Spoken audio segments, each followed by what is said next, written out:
ও নওজোয়ানেরা, যুবকেরা, ও আমার মুরব্বিয়ানেরা, 25শে ডিসেম্বর পার হয়ে গেল। দেখতে পাওয়া গেল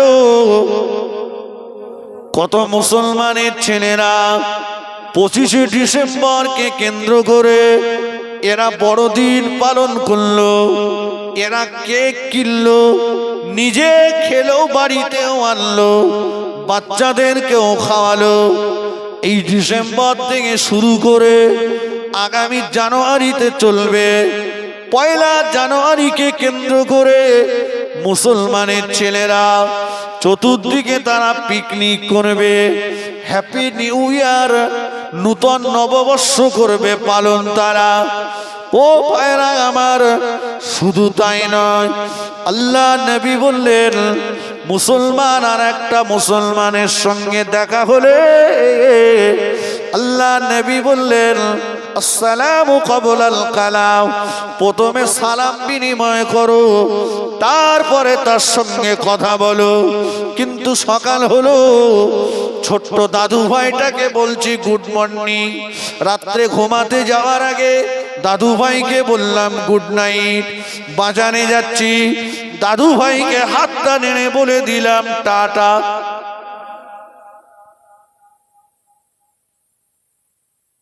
আছে না নাই?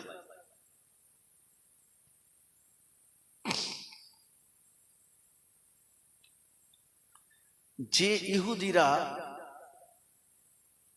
আজও আমার মুসলমান ভাইদের ধরে ধরে মারছে, বিশ্বের মুসলিমদের প্রথম কিবলা বাইতুল মুকাদ্দাসকে তারা আজও মুসলমানদের জন্য নিরাপদ করেনি।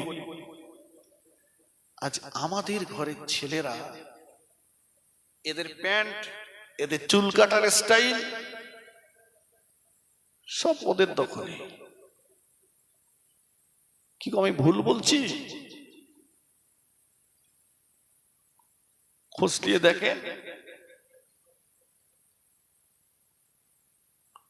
তুমি বড়দিন করলে, তোমার ছেলেটা পিকনিক করতে গেল, তোমার মেয়েটা পিকনিক করতে গেল, আর তুমি মসজিদের কাতার দখল করে বসে আছো।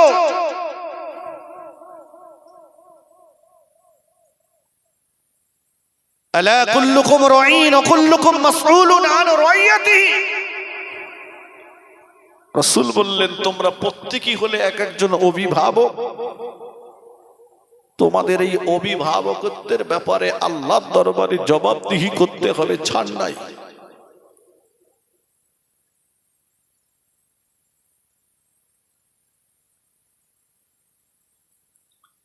এ যাবৎকাল আমরা দেখেছি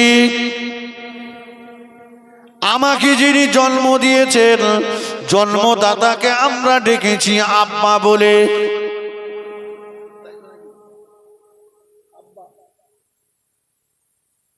এখনকার ছেলেরা বলছে ওটা সেকেলের ডাক, ওটা এখন আর চলবে না, আমরা এখন বলবো ড্যাডি, মাম্মি, পাপা। বললাম আমার কথাগুলো মিলিয়ে লেন। ও ভাইয়েরা, এই যাবৎকাল আমরা আমাদের আব্বার ভাইকে বলেছি চাচা, এরা বলে না আমরা লেখাপড়া শিখেছি, এখন আর চাচা চলবে না, এখন আমরা বলবো কাকা, আঙ্কেল।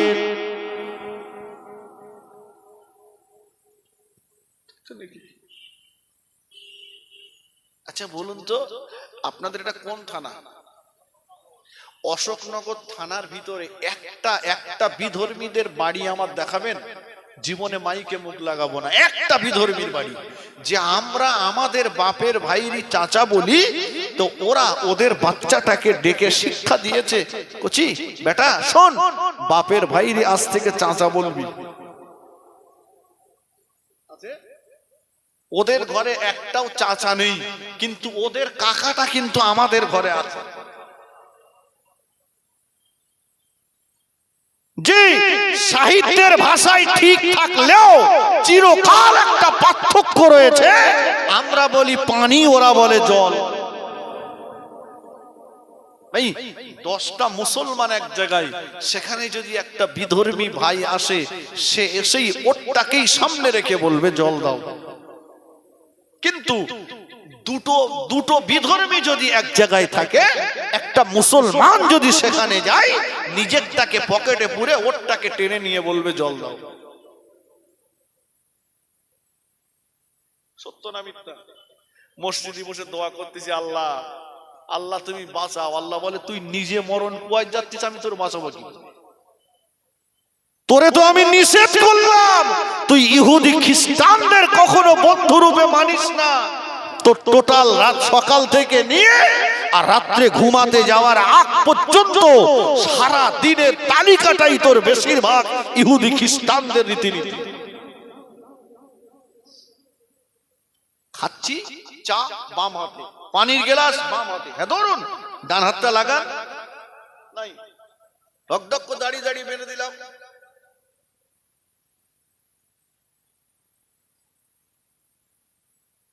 খাচ্ছে 150 টাকা প্লেট বিরিয়ানি, হোটেলে খেতে বসেছে, বলছে চেটে বসে যদি খাই 5টা লোক ঠিক বলবে না, বলবে এর মনে হয় জীবনে খাওয়া হয় না, দরকার নেই মাল খিচুড়ি খেতে। সমাজ মেনটেন করছে, ঠিক কিনা বলেন না? মদিনার খলিফা ওমর রাদিয়াল্লাহু আনহু রোম সম্রাটের দরবারে গেছে।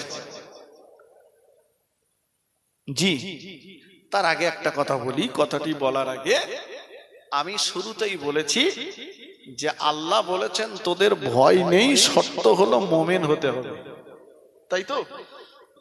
ভাই, মোমেন কারা? মোমেনের ডেফিনেশন কি? মোমেনের সংজ্ঞা কি? বাপ বড় শখ করে নাম রেখেছে আব্দুল মোমেন, গ্যাজার গোলকে দম না দিলি ঘুম লাগে না।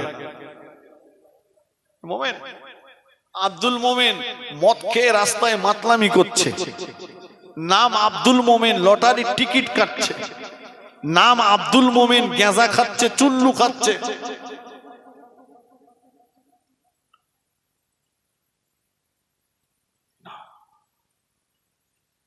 আল্লাহ নবী বললেন লা ইউমিনু আহাদুকুম হাত্তা আকুনা হাব্বা ইলাইহি মিন ওয়ালিদিহি ওয়া ওয়ালাদিহি ওয়ান নাসি আজমাইন।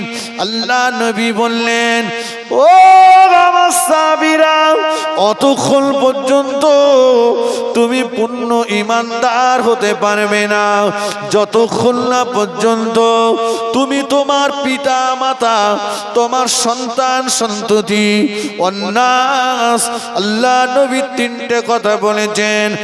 1 নম্বরে বলেছেন তুমি তোমার পিতা মাতা, 2 নম্বরে বললেন তুমি তোমার সন্তান সন্ততি, 3 নম্বরে বললেন অন্নাস, গোটা পৃথিবীর সব মানুষের চাইতে আমি রাসূলুল্লাহ আমাকে বেশি বেশি ভালোবাসতে না পারবে ততক্ষণ পর্যন্ত তুমি পূর্ণ ঈমানদার হতে পারবে না।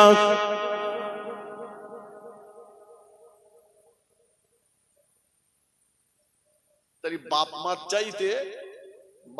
চাইতে ছেলে মেয়ে বিবি বাচ্চাদের চাইতে 3 নম্বর ও নাস, গোটা পৃথিবীর সব মানুষের চাইতে কাকে বেশি ভালোবাসতে হবে বাবু? আল্লাহ পাকের হাবিব বলেছেন সবচাইতে বেশি ভালোবাসতে হবে আমাকে, রাসূলকে। কাকে বলেছি? রাসূলকে, নবীকে। নবীকে বাসলেই আল্লাহ পাওয়া যাবে। নবীকে মনে রাখবেন কথাটা। এবারে আসুন, আমরা কি পেরেছি সবচাইতে বেশি নবীকে ভালোবাসতে? আমি যদি বলি নবীকে ভালোবাসি কারা, সবাই 4 হাত পা তুলে দিয়ে বলবো আমরা ভালোবাসি। কিন্তু ভালোবেসেছে তো তারাই কোরআন বলছে মা আতাকুমুর রাসূলু ফাখুজুহু ওয়া মা নাহাকুম আনহু ফান্তাহু।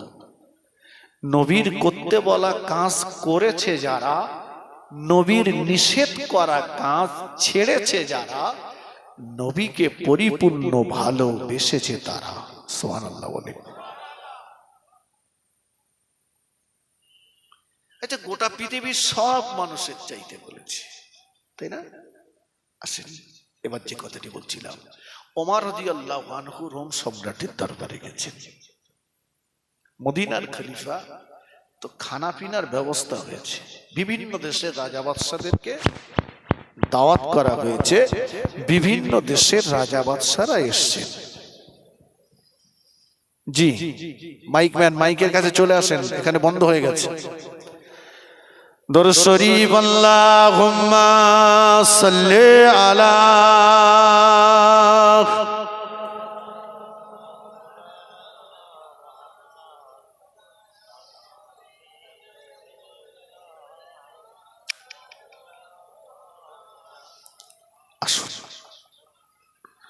সাল্লি আলা সাইয়্যিদিনা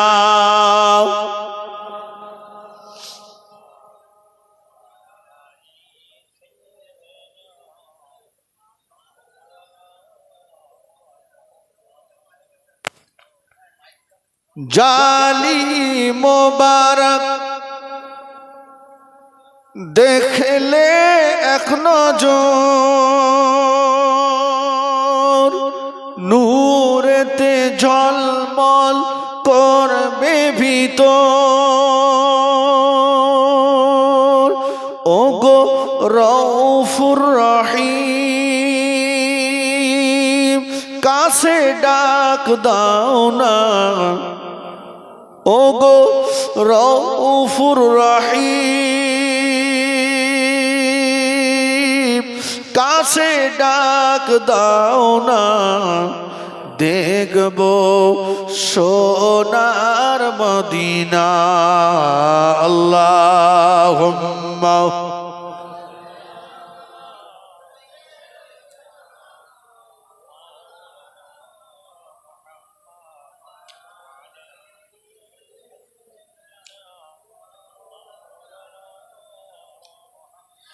বিভিন্ন দেশে রাজা বাদশারা খেতে বসেছেন। মদিনার খলিফা ওমর ফারুক রাদিয়াল্লাহু তাআলা আনহু তিনিও ওই দস্তরখানাতে বসে গেলেন। একই সঙ্গে সবাই বসেছেন, হুজুরের সঙ্গে হুজুরের সঙ্গী আছে। তো এই খানা খেতে খেতে একজনের হাত থেকে এক লোকমা খাওয়ার দস্তরখানাতে পড়ে গেল। মদিনার খলিফা ওমর ফারুক রাদিয়াল্লাহু তাআলা আনহু দস্তরখানায় পড়ে যাওয়া ওই খাবারটা হুজুর আমার তুলে খেয়ে নিলেন, তুলে খেলেন। সঙ্গী যিনি আছেন কানে কানে বলছে, হুজুর কি সর্বনাশ করলেন? কেন? বলছে এখানে খেতে বসেছে বিভিন্ন দেশের রাজা বাদশারা, আর আপনি মদিনার খলিফা, মদিনার বাদশা, আপনি দস্তরখানায় পড়ে যাওয়া খাবার তুলে খেলেন। ওমর রাদিয়াল্লাহু তাআলা আনহু জবাব দিয়েছিলেন, ও আমার সঙ্গী, ও আল্লাহ নবী সাহাবী, শুনে রাখো, দস্তরখানায় পড়ে যাওয়া খাবার তুলে খাওয়া হলো আল্লাহ নবীর সুন্নাত। দস্তরখানায় পড়ে যাওয়া খাবার তুলে খাওয়া হলো আমার নবী পাকের হুকুম। ও আমার সঙ্গী, দুনিয়ার মানুষ কে আমাকে কি বলল? দুনিয়ার মানুষ মানুষ, কে আমাকে কি মনে করলো, ওটা আমার কাছে দেখবার নয়, ওটা আমার কাছে পরোয়া করবারও কোনো ব্যাপার নয়। আমি ওমরের কাছে দুনিয়ার মানুষের সম্মানের চাইতে আল্লাহ নবী সুন্নাতের মর্যাদা অনেক বেশি।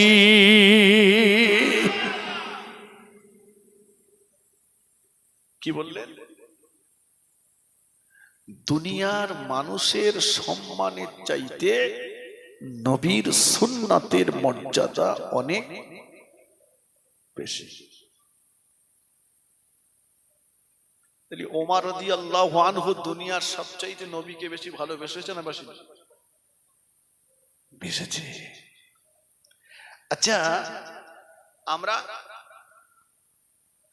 আমরা আমাদের কচির মাছ চাইতে বেশি নবীকে ভালোবাসতে পেরেছি? বুঝতে পারেননি? আমি তো বাংলায় বলছি। আমাদের কচির মা মানে গিন্নি, ওর চাইতে বেশি নবীকে ভালোবাসি? যদি বলেন আপনি কেমন কথা বলছেন, হ্যাঁ দেখেন প্রমাণ করে দিচ্ছি। বলছি ভাই, দাড়িটা রাখলে হতো না? তা বলে আপনি যা বলছেন ঠিক, রাখবো মনে করি, কিন্তু রাখলি না আমাদের কচির মা খুব খুশি না। তার মানে কচির মা বলতে চাচ্ছে যে এখন দাড়ি রাখবো, বয়স্ক লাগবে নি, আরো ফুটবে, ঝামেলায় দরকার নেই, এখন চাষো। তাহলে নবী সুন্নতের দাম বেশি না কচির মার দাম বেশি? আমার কথা বুঝছেন না? সুন্নতের চাইতে কচির মার দাম বেশি। মাস্টার মশাই বলেন, দাড়িটা রাখলে হতো না?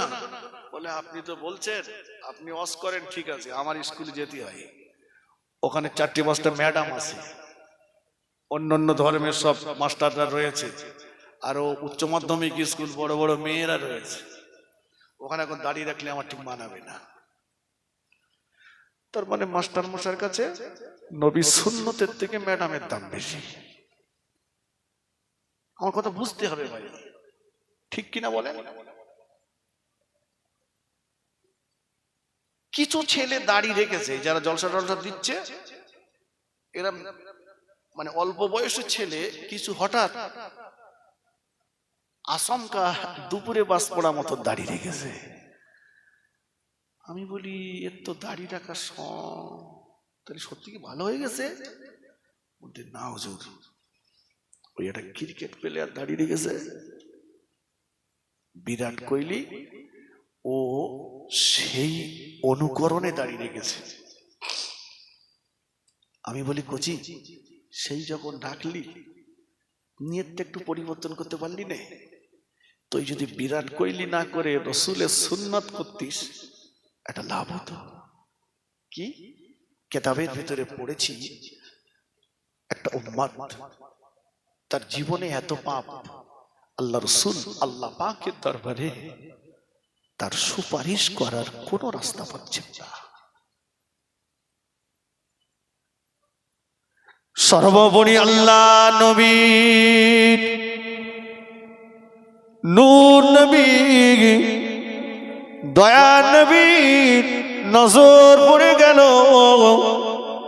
উম্মতের মুখে।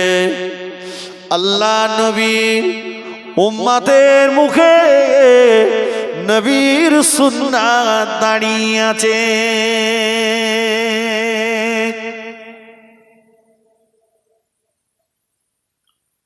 ও মায়া,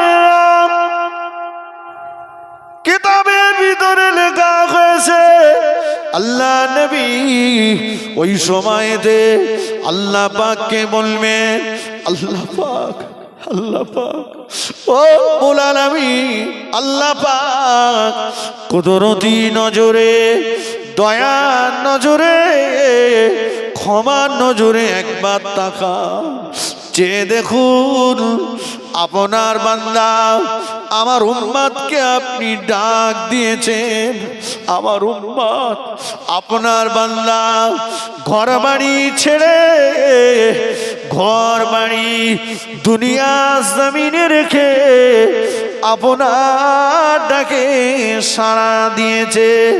আল্লাহ পাক, ও রব্বুল আলামিন, আল্লাহ পাক আমার উম্মত দুনিয়ার জমিনে বিবি বাচ্চা রেখে এসেছে, জমি জায়গা রেখে এসেছে, সহায় সম্পত্তি রেখে এসেছে, কিছুই সঙ্গে আনিনি আল্লাহ।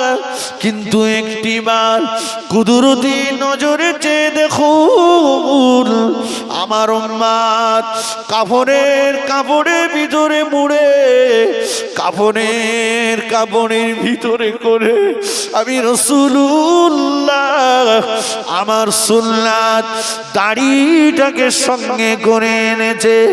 ও রব্বুল আলামিন, আল্লাহ পাক কাপড়ের ভিতরে মুড়ে আমি দয়ার নবীর সুন্নাতকে কবরে নিয়ে এসেছে। আল্লাহ আমার সুন্নাতকে জিন্দা করার কারণে আমি আমার উম্মতকে জাহান্নামের আগুনে জ্বলতে দেব না আল্লাহ। আল্লাহ পাক বলবেন, ও আমার হাবিবে প্যারা, আপনি যাতে খুশি আমি আল্লাহ পাক তাতে খুশি। ও আমার হাবিব, আপনার সুন্নাতকে জিন্দা করার কারণে আপনার ওসিলাতে আমি আল্লাহ আমার বান্দার জন্য আমার দয়ার জান্নাতকে হালাল বানিয়ে দিলাম।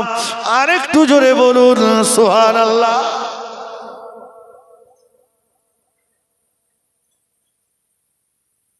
রাসূলের কি নিয়ে যাব বাবা? কি আছে? জোগাড় কিছু হয়েছে? হয়নি। চোখটা বন্ধ করে দেখেন, পাশের মানুষটাকে দেখতে পাওয়া যাবে না। আল্লাহ রাসূল বলেছেন, আন-নাওমু আখুল মাউত, ঘুম হলো মরণের ভাই। কিচ্ছু জোগাড় নেই। কাফনের কাপড়, রাসূলের সুন্নাতটাকে যদি সঙ্গে করে নিয়ে যেতে পারি, আল্লাহ চাহে তো নবীর ওসিলা করে আল্লাহ ছাড় দিতে পারেন। কথা ঠিক কিনা বলেন? তাহলে কি বলেছিলাম মনে আছে? আল্লাহ বলেছেন, বান্দা ঈমানদার হ, মুমিন হ। আর নবী বলেছেন, মুমিন হতে গেলে আমাকে বেশি বেশি ভালোবাস, সবচাইতে বেশি আমাকে বাস। অনেকে মনে মনে করছে, বলছে নবী নবী নবী নবী করলে কি খাওয়া হবে? নবী নবী করলে কি ঘর বাড়ি হবে? আপনি যদি প্রকৃত নবীর প্রেমিক হন, আপনার জিম্মাদার তো খোদ আল্লাহ পাক। জোরে বলুন। আল্লাহ রাসূল সাল্লাল্লাহু আলাইহি ওয়াসাল্লাম যখন গারে সুরের ভিতরে হাজী সাহেব যারা গেছেন দেখে এসছেন, আত্মগোপন করলেন আবু বকর সিদ্দিক রাদিয়াল্লাহু আনহুকে নিয়ে। তো এই গারে সুরের গুহার মুখে কবুতরে বাসা বাঁধত, তাই না? আর মাকড়সাই চাল বুনল। আল্লাহ পাকের কুদরতি খেলা দেখুন। পৃথিবীতে সবচাইতে দুর্বল ঘর হচ্ছে মাকড়সার ঘর। সেই মাকড়সার ঘর দিয়ে আল্লাহ বিশ্ব নবীকে হেফাজত করছেন। সুবহানাল্লাহ। আর দুর্বল প্রাণী মশা দিয়ে নমরুদকে জাহান্নামে পাঠাচ্ছেন। আল্লাহ কি না করতে পারেন। কবুতর ওই বাসা বেঁধে ওখানে বক বক বক বক বক বক করছে। আল্লাহ পাক বড় খুশি হয়ে গেলেন, আল্লাহ পাক বড় রাজি হয়ে গেলেন। আল্লাহ পাক বললেন, কবুতর, এ কবুতর, আমার নবীকে তুই মোহাব্বত করেছিস, আমার নবীকে তুই ভালোবেসেছিস। আমার নবীকে মোহাব্বত করে, আমার নবীকে ভালোবেসে গুহার মুখে ঘর বানিয়েছিস। ওরে কবুতর, আমার নবীর এতটুকু ভালোবাসাতে আমি আল্লাহ পাক খুশি হয়ে গেলাম, আমি আল্লাহ পাক রাজি হয়ে গেলাম। এক কবুতর, আমার নবীর জন্য যে ঘরটা তুই বানিয়েছিস, এই ঘর তোর জীবনের শেষ ঘর বানানো। ওরে কবুতর, কিয়ামত পর্যন্ত দুনিয়ার জমিনে তোর যত বংশপালা আসবে, কোনদিন আর তোদের নিজের ঘর নিজেদেরকে বানাতে হবে না। আমি আল্লাহ দায়িত্ব নিলাম, তোদের ঘরগুলো আমার নবীর উম্মতেরা বানিয়ে দেবে। আর একটু জোরে বলুন সুবহানাল্লাহ।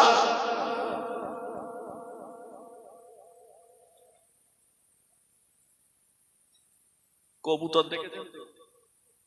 ওর ঘর কারা বানায় বাপ? আমরা। ওরা বানায় না। মুসলমান সকাল হলে ফজরের নামাজে পাওয়া যায় না, ভোরবেলা বিড়ি টানতে টানতে পার্টি অফিসে যাচ্ছে। হ্যাঁ, পার্টি অফিসে আজান হচ্ছে, সেটা পার্টি অফিস ছাড়ে না। একটু মসজিদে যা, মেম্বারের পাশে না থাকলে ঘরটা দেবে না, জানো? ঘর দেবে না। এই মেম্বার তোর ঘর দেবে না, আর আল্লাহ খুশি না হলে তোর ওই ঘরে শুতে দেবে না। কথা ঠিক কিনা বলো? তোর ঘর হয়তো মেম্বার দিয়েছে, কিন্তু আল্লাহ তোরে খাটিয়ার প্যাসেঞ্জার বানিয়ে দিয়েছে, তোর ঘরে শোয়া হবে না। পারিস তো আল্লাহকে খুশি কর। মাল্লাকুল মাওলা ফালাহুল কুল, যে আল্লাহর হয়ে যায় तमाम সৃষ্টি জীব তার হয়ে যায়। জোরে বলুন।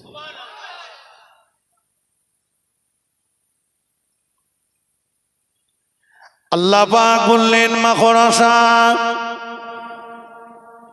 এ মাখরাসা, তুই আমার নবীকে মোহাব্বত করেছিস, তুই আমার নবীকে ভালোবেসেছিস, নবীর হেফাজতের জন্য গুহার মুখে জাল বুনেছিস।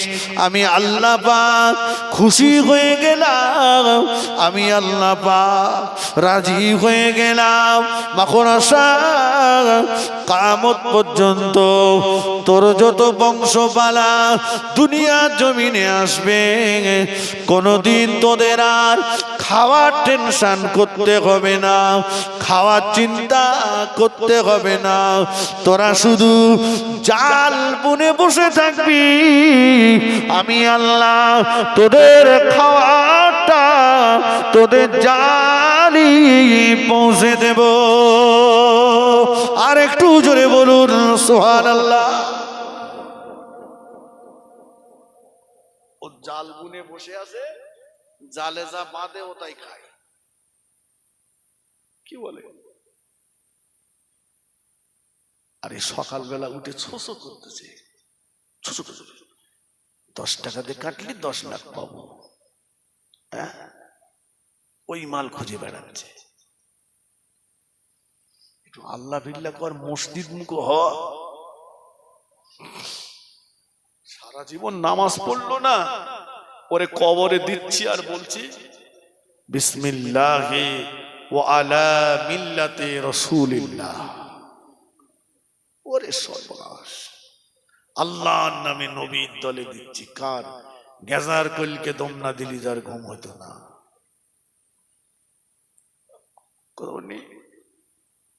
আমার নবীর কি দলের লোক কম হয়ে গেছে নাকি? ওরে টানতে যাবে কেন? সারা জীবন তুমি নবীর দল করলে না, আর কবরে দেওয়ার সময় বলছে নবীর দলে।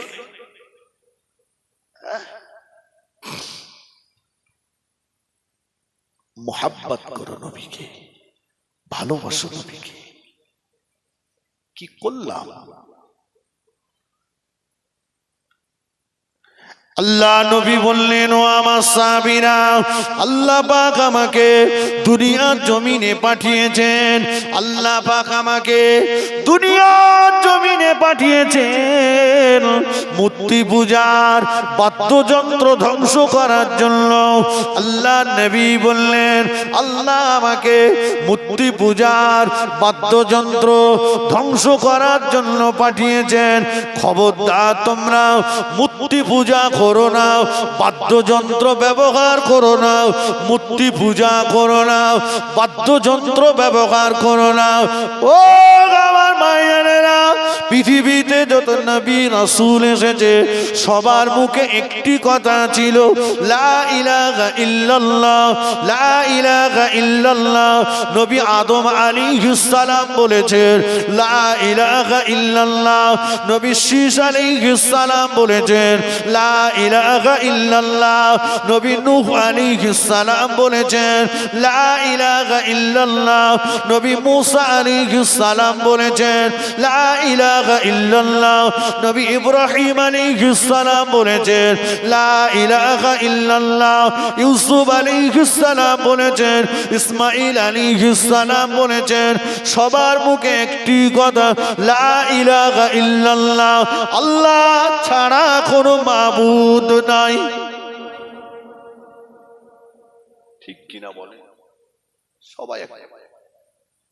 এবারে পরিবর্তন হয়েছে, আদম নূহ নবীউল্লাহ, মুসা কালিমুল্লাহ, ইব্রাহিম খলিলুল্লাহ, ঈসা রুহুল্লাহ, কিন্তু মূল কথা একটা ছিল, লা ইলাহা ইল্লাল্লাহ।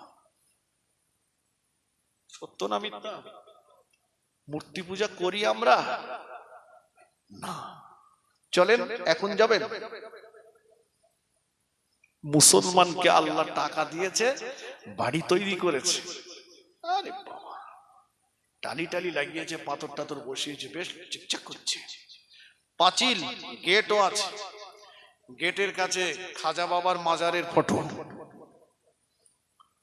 ফুরফুরা দাদা হুজুরের মাজারের ফটো, মক্কা মদিনার ফটো, বিসমিল্লাহির রহমানির রহিম, ইলাহি ভরসা, মা বাপের দোয়া, 22 পীরের দোয়া। মানে গেটটার কাছে যে দেখলি মনে হবে এটা কোনো ফেরেশতার বাড়ি। ভুল বলছি? হুজুর আসেন? জি। হ্যাঁ, আরে বাবা, পাঁচিলি লেখা আছে, কুকুর হইতে সাবধান। খোঁজ নিলে দেখা যাবে মা বাপের ভাত দেয় না, কুকুর বুঝে খাওয়াচ্ছে। মা বাপের ভাত দেয়, সারা জীবন বাপ মার ভাত দেয়নি, বাপ মরে গেছে, জানাজার ময়দানে দাঁড়িয়ে বলতেছে, আমার বাপ যদি কোনো ঋণ দেনা করে থাকে তোমরা মাফ করে দাও, আর যদি পাই, তোমরা যদি পেয়ে থাকো আমার কাছে বলো, আমি দিয়ে দেবো। পাক্কা চিটিং বাজ, 1 টাকাও দেবে না বলো। সারা জীবন যে বাপের খেত দেয়নি সে বাপের ঋণ দেবে? হ্যাঁ, ও বাপ মরে গেছে, সারা গ্রামের লোক দাওয়াত করে গরু জবাই করে খানা শাদি করছে, তোর বাপ সারা জীবন খেতে পেল না, কষ্ট পেল, ঠান্ডায় কষ্ট পেল, রোগে কষ্ট পেল, সারাটা জীবন তাকে ভালো খাওয়ালি না, তার সেবা করলি না, তার চিকিৎসা করলি না, তার মরে যাওয়ার পরে খানা করে তুই জান্নাত নিবি? খোদার জান্নাত কি এত সোজা? জান্নাত তৈরি করার পরে আল্লাহ জিবরাইল আমিনকে ডেকে বললেন, জিবরাইল একটু দেখে এসো দিন জান্নাত কিরাম হয়েছে। জিবরাইল আলাইহিস সালাম দেখে এসে বলছে, আল্লাহ জান্নাত ভালো হয়েছে, তবে এই জান্নাতটা একটা কষ্টের পর্দা দিয়ে ঘেরা আছে। জান্নাত কষ্টের পর্দা দিয়ে ঘেরা আছে, জান্নাতে যেতে গেলে অনেক কষ্ট করতে হবে। জিবরাইল জাহান্নাম দেখে এসো। তো জাহান্নাম দেখতে গেলে জাহান্নাম দেখে এসে বললেন, আল্লাহ জাহান্নামটা দেখে এসেছি, তো জাহান্নামটা দেখে বুঝলাম জাহান্নামটা ইচ্ছার পর্দা দিয়ে ঘেরা, মানে ইচ্ছা করলেই হতে দাও। আমি গল্প বলছি না, বাবাজি, তাহলে সেবা যত্নটা তো করার দরকার ছিল দুনিয়াতে যখন বেঁচে ছিল তখন, ঠিক কিনা বলে? তাই সবার একটাই কথা ছিল কি, লা ইলাহা ইল্লাল্লাহ। ফিরে আসুন।